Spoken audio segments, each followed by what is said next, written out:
नमस्ते, मैं हूं गायत्री और आप देख रहे हैं गायत्री स्पीक्स। अगर आपको ग्लोबल पॉलिटिक्स, इकोनॉमी और करियर से जुड़ी हर बड़ी खबर सरल और पावरफुल ब्रेकडाउन में चाहिए, तो वीडियो को लाइक करिए, चैनल को सब्सक्राइब करिए और बेल आइकन जरूर दबाइए ताकि कोई भी अपडेट मिस ना हो। चलिए शुरू करते हैं आज की डिटेल्ड कवरेज के साथ। मिडिल ईस्ट एक बार फिर ग्लोबल टेंशन का सेंटर बन गया है। ईरान के हमले ने कतार की गैस फैसिलिटीज के सीधा तौर पर प्रभावित किया है। इसके बाद एलएनजी एक्सपोर्ट्स लगभग 17% तक गिर गए हैं। यह सिर्फ एक क्षेत्रीय मुद्दा नहीं है, इसका असर ग्लोबल लेवल पर महसूस किया जा रहा है। सबसे पहले समझते हैं एलएनजी का महत्व। एलएनजी यानी लिक्विफाइड नेचुरल गैस, यह दुनिया के सबसे महत्वपूर्ण ऊर्जा स्रोतों में से एक है। कतार दुनिया के सबसे बड़े एक्सपोर्ट्स में से एक है। किन देशों पर सबसे ज्यादा असर पड़ेगा? जापान और साउथ कोरिया जैसे विकसित देश अपनी ऊर्जा जरूरतों का एक बड़ा हिस्सा कतार से इंपोर्ट करते हैं। यूरोप में जर्मनी और इटली जैसे देश जो पहले से ही रूस यूक्रेन युद्ध के बाद वैकल्पिक ऊर्जा स्रोत ढूंढ रहे थे, उनके लिए यह एक और बड़ा झटका है। भारत और चीन जैसे एशियाई देश भी इस सप्लाई चेन संकट से सीधे प्रभावित होंगे। भारत पर क्या असर होगा? भारत में पीएनजी सप्लाई महंगी हो सकती है, एलपीजी सिलेंडर के दाम बढ़ सकते हैं और सीएनजी दरों में भी बढ़ोतरी देखने को मिल सकती है।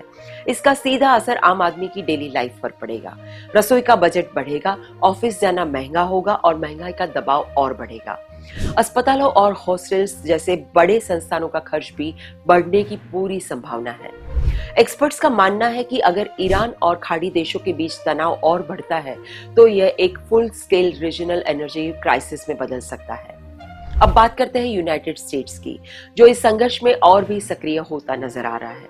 पेंटागन ने ईरान युद्ध के लिए एडिशनल $200 बिलियन फंडिंग की डिमांड की है। यह एक बहुत बड़ी संख्या है। इस फंडिंग का इस्तेमाल military operations, advance weapons systems, सैनिकों की तैनाती के लिए किया जाएगा। अमेरिका का उद्देश्य सिर्फ एक देश को रोकना नहीं, बल्कि पूरे क्षेत्र में अपना दबदबा बनाए रखना है। इतिहास देखें तो अमेरिका के मिडिल ईस्ट मिशन काफी लंबे और महंगे रहे हैं। एक्सपर्ट्स का कहना है कि अगर $200 बिलियन जैसे बजट की अगर मांग कर रहा है तो अमेरिका एक लंबे संघर्ष की तैयारी कर रहा है। इसका ग्लोबल इंपैक्ट क्या होगा? दुनिया भर में डिफेंस खर्च बढ़ेगा, ग्लोबल मार्केट में उतार चढ़ाव आ सकता है और निवेशक सोने और डॉलर जैसे सुरक्षित एसेट्स की तरफ रुख करेंगे।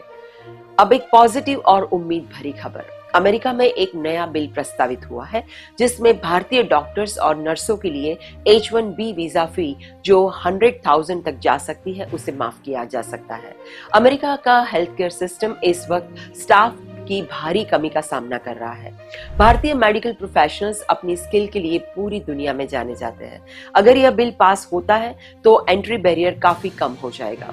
इसका मतलब ये है कि हजारों भारतीय मेडिकल प्रोफेशनल्स के लिए अमेरिका में काम करना आर्थिक रूप से आसान हो जाएगा। तो ये थी आज की खबर। मैं हूं गायत्री। हेडलाइंस आपके लिए इसी तरह हम लेते आएंगे। Stay informed, stay sharp and updates के लिए हमें फॉलो जरूर करें।